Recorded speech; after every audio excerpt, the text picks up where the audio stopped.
చిరు వ్యాపారులపై తెలుగుదేశం ప్రభుత్వం కక్షాదింపు ధోరణితో వ్యవహరిస్తుందని YSR Congress party Ongole assembly in charge Chunduru Ravibabu ధ్వజమెత్తారు. ఒంగోలు కూరగాయల మార్కెట్లో ఇటీవల కార్పొరేషన్ అధికారులు చిరు వ్యాపారులపై వ్యవహరించిన తీరును తప్పుపట్టారు.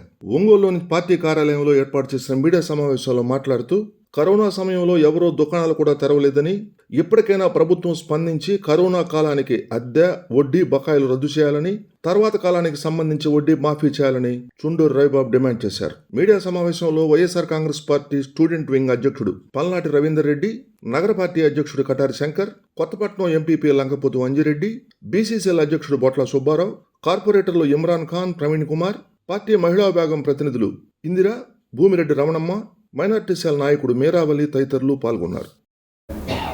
కార్పొరేట్ మాల్ కాదని తెలుసుకోవాలి.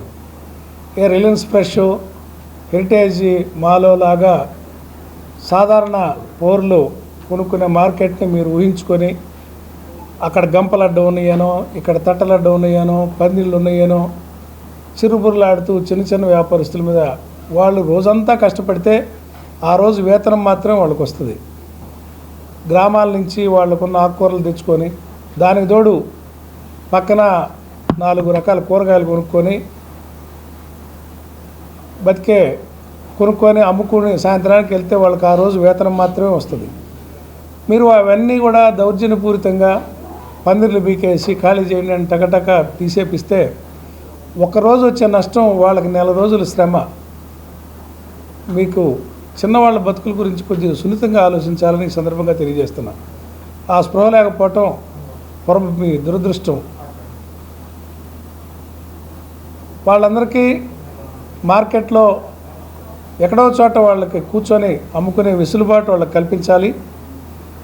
2020-21 ప్రాంతాల్లో కరోనా టైంలో మార్కెట్లు ఓపెన్ చేయనీయలేదు. మున్సిపాలిటీ ఆఫీసే తాళాలు వేసిన రోజులు ఇవి.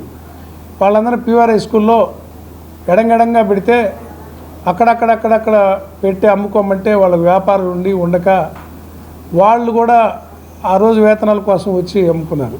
షాపు మార్కెట్ ఓపెన్ చేయలే. మరి దానికి రెంట్ వేయటం, దానికి వడ్డీలు కట్టమంటాం, లక్షల రూపాయలు చిన్న వాళ్ళ మీద పెనాల్టీలు వేస్తానని చెప్పి దుర్మార్గం ఇది.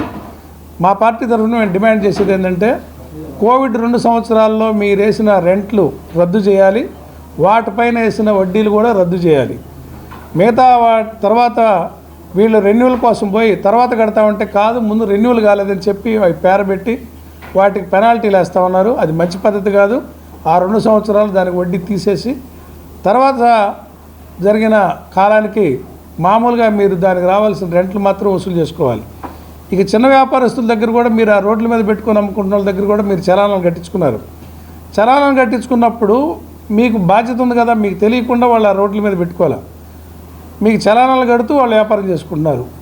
మీకు అడ్డం అనిపిస్తే వాళ్ళకి ప్రత్యామ్నాయం వాళ్ళని కూర్చోబెట్టి మాట్లాడి వాళ్ళకి ప్రత్యామ్నాయ దారి చూపించి మీరు వాళ్ళని షిఫ్ట్ చేయాలి. కానీ ఇటువంటి దౌర్జన్యపూరితమైన వాతావరణం మంచి పద్ధతి కాదు. ఇక ఒక ఆవిడ మీద, కూరగాయలు అమ్ముకున్న ఆవిడ మీద కేసు పెట్టి అన్యాయం ఒక ఆడ మనిషి మీద కేసు పెట్టడం ఈ ప్రభుత్వానికి మంచి పద్ధతి కాదని కూడా ఈ సందర్భంగా తెలియజేస్తున్నాం. మార్కెట్లో ఉన్న అందరికీ మేము మద్దతుగా ఉంటాం, పార్టీ మద్దతుగా ఉంటుంది. ఏ సహాయం కావాలన్నా మేము మీ పక్కన నిలబడతామని ఈ సందర్భంగా తెలియజేస్తూ ఉన్నాం. నగరంలో ఒక 4 రోజుల క్రితం కొత్త కూరగాయల మార్కెట్ పరిధిలో ఒక భయానక వాతావరణంలో కొంతమంది చిరు వ్యాపారస్తుల్ని అక్కడి నుంచి తొలగించడం జరిగింది. మరి ఆ రోజున మా నియోజకవర్గ సమన్వయకర్త రవిబాబు గారి ఆదేశాల మేరకు మేము కార్పొరేటర్లు అక్కడికి వెళ్ళి పరిస్థితుల్ని సందర్శించడం జరిగింది. చిరు వ్యాపారాల మీద ప్రభుత్వం చూపినటువంటి ద్వేషం చాలా బాధాకరం. మరి అక్కడ ఉన్నటువంటి పరిస్థితుల్ని మున్సిపల్ అధికారుల్ని అడగ్గా బకాయిలు కొన్ని షాపులు ఉండటం, ఆ బకాయిదారుల్ని కట్టమని అడిగిన వెంటనే వాళ్ళు ఈ చిరు వ్యాపారస్తుల్ని ఇక్కడి నుంచి తొలగించాలని చెప్పి ఆదేశించారని చెప్పి తెలిసింది. మేము ఇవాళ అధికారులకు ఒకటే తెలియజేస్తున్నాం. ఇవాళ మీరు చేసినటువంటి ఈ విధ్వంసం ఎన్నో పేద కుటుంబాల్లో విషాదాన్ని నింపింది. ఎందుకంటే రోజువారీ వచ్చి పల్లెల నుంచి ఒక 500 నుంచి 1000 రూపాయలు అక్కడ సంపాదించుకొని జీవనం గడిపేటువంటి కుటుంబాలు అవి. వాటి మీద మీ కక్ష సాధింపు చర్యలు, వాటికి పార్టీలను ఆపాదించి వ్యక్తులుగా ఆపాదించి మరి వాళ్ళందరినీ ఇక్కడి నుంచి తొలగించాలి అనేటువంటి కక్ష సాధింపు చర్యగా దీన్ని అభివర్ణిస్తున్నాం. ఎందుకంటే మీకు అవకాశం ఉంది.